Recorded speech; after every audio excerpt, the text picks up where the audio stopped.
अस्सलाम वालेकुम। I hope कि आप सब खैरियत से होंगे। आज की वीडियो के अंदर हम बात करेंगे कि पाकिस्तान एयरफोर्स को बतौर मेडिकल असिस्टेंट कैसे ज्वाइन कर सकते हैं और इसकी जो वैकेंसीज़ हैं वो कब अनाउंस होंगी और इसको ज्वाइन करने का प्रोसीजर क्या है, फैसिलिटीज़ क्या क्या आपको दी जाएंगी आफ्टर ज्वाइनिंग पीएएफ और क्वालिफ़िकेशन क्या रिक्वायर होनी चाहिए, प्रिपरेशन आप कैसे कर सकते हैं। फर्दर मोर इसके सिलेबस के बारे में बात करेंगे। तो सबसे पहले मैं आपको बताती चलूँ कि जो आपके पास पीएएफ की वैकेंसीज़ हैं, एयर वुमेन की जो वैकेंसीज़ हैं वो जनवरी 2024 के अंदर अनाउंस होने वाली हैं। ठीक है, इसके क्राइटेरिया की बात करें तो पीएएफ में as a air women join करने का जो क्राइटेरिया है वो क्या है कि स्टेटस जो है वो आपका सिंगल होना चाहिए, मींस कि आप अनमैरिड होनी चाहिए। एज की बात करें तो एज आपकी 17 टू 22 होनी चाहिए। फर्दर मोर इसकी हाइट के बारे में बात करें तो 147 सेंटीमीटर हाइट होनी चाहिए, मींस के 4.8 हायर को रिक्वायर है, यानी कि 4 फुट और 8 इंच। फर्दर मोर क्वालिफ़िकेशन की बात करते हैं तो क्वालिफ़िकेशन यानी तालीमी काबिलियत जो है वो मैट्रिक होनी चाहिए, मींस के मैट्रिक में आपके 60% मार्क्स होने चाहिए और फर्दर मोर बायो के अंदर भी आपके 60% मार्क्स होने चाहिए, फ़िज़िक्स और केमिस्ट्री में 33% होने चाहिए। इसी तरह से इंग्लिश में कम से कम 45% मार्क्स रिक्वायर हैं।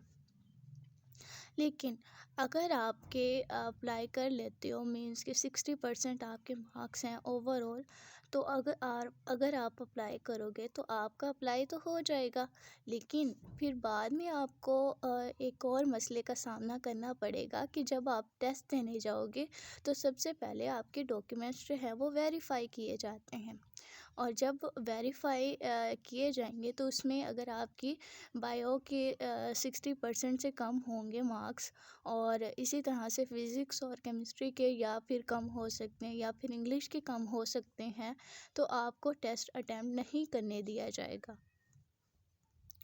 तो इसको ज्वाइन करने से पहले आपको इसके क्राइटेरिया के बारे में पता होना चाहिए और आपको मार्क्स के बारे में पता होना चाहिए कि आपकी मार्क्स कितने हैं।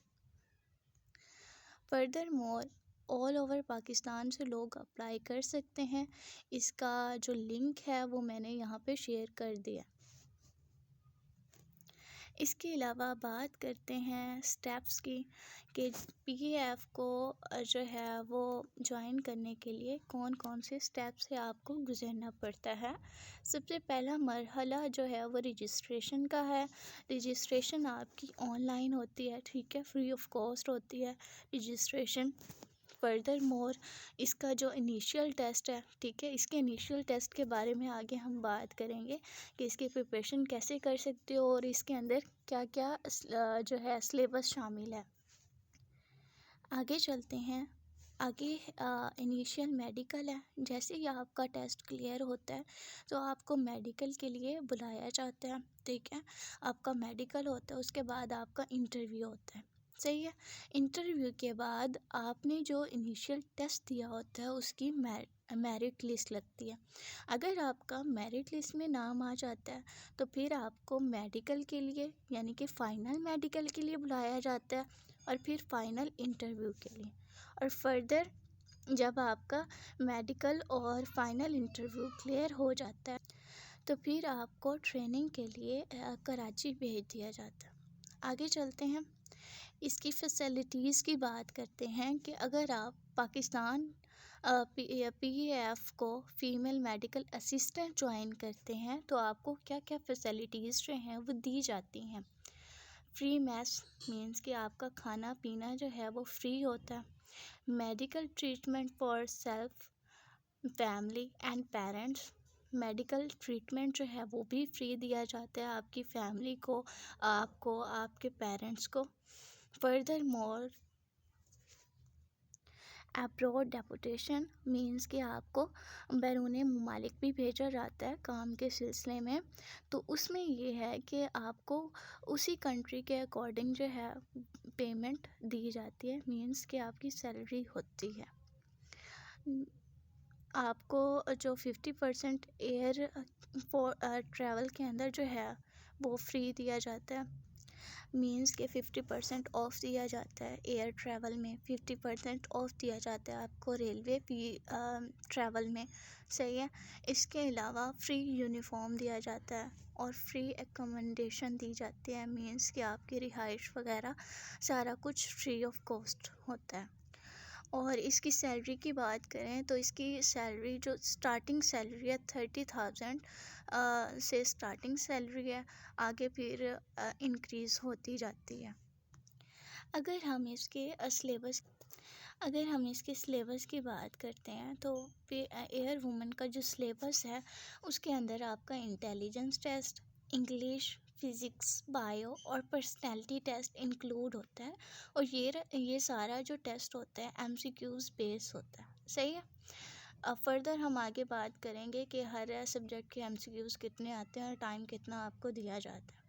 इंटेलिजेंस का जो टेस्ट होता है इसके अंदर वर्बल और नॉन वर्बल यानी 2 पोर्शंस इंक्लूड होते हैं। इंग्लिश के अंदर ऑल ओवर ग्रामर जो है वो इंक्लूड होती है। फिज़िक्स और बायोलॉजी के अंदर जो है वो क्या है कि जो पंजाब की टेक्स्ट बुक्स हैं पंजाब बोर्ड की, तो वो इंक्लूड होती हैं, सही है, यानी 9th और 10th दोनों की। पर्सनैलिटी टेस्ट होता है, ठीक है। आगे चलते हैं, नेक्स्ट एयर वुमेन के टेस्ट सिलेबस की बात करते हैं। तो जो सबसे पहला इंटेलिजेंस का टेस्ट होता है जिसके अंदर 100 MCQs होते हैं और आपने 40 मिनट्स में सॉल्व करने होते हैं। फिर इंग्लिश का टेस्ट होता है, इंग्लिश के टेस्ट के अंदर 50 MCQs होते हैं जो कि आपने 20 मिनट्स में सॉल्व करने होते हैं। नेक्स्ट फिज़िक्स है, फिज़िक्स में 25 MCQs होते हैं और बायो के अंदर भी 25 MCQs होते हैं जो कि आपने 15 मिनट्स में जो है सॉल्व करने होते हैं। पर्सनैलिटी टेस्ट की बात करें तो इसके अंदर जो है वो 100 MCQs होते हैं, ठीक है, और वो भी आपको 50 मिनट्स में सॉल्व करने होते हैं। फर्दर मोर अगर आपको किसी भी बात की समझ नहीं आई या फिर कोई क्वेश्चन है तो आप कमेंट बॉक्स में पूछ सकते हैं। यहाँ पे नंबर भी मेंशन था, ठीक है, मैं आगे मेंशन कर देती हूँ, तो आप उस नंबर पे भी कांटेक्ट करके इस जॉब से रिलेटेड इंफॉर्मेशन ले सकते हैं। और इसके अप्लाई के लिए भी हमसे कांटेक्ट कर सकते हैं, ऑनलाइन अप्लाई के लिए। और इसकी प्रिपरेशन के हवाले से भी आप जो है हमसे कांटेक्ट कर सकते हैं। अभी के लिए इतना ही, मिलते हैं नेक्स्ट वीडियो में। Wish you best of luck. अल्लाह हाफिज़।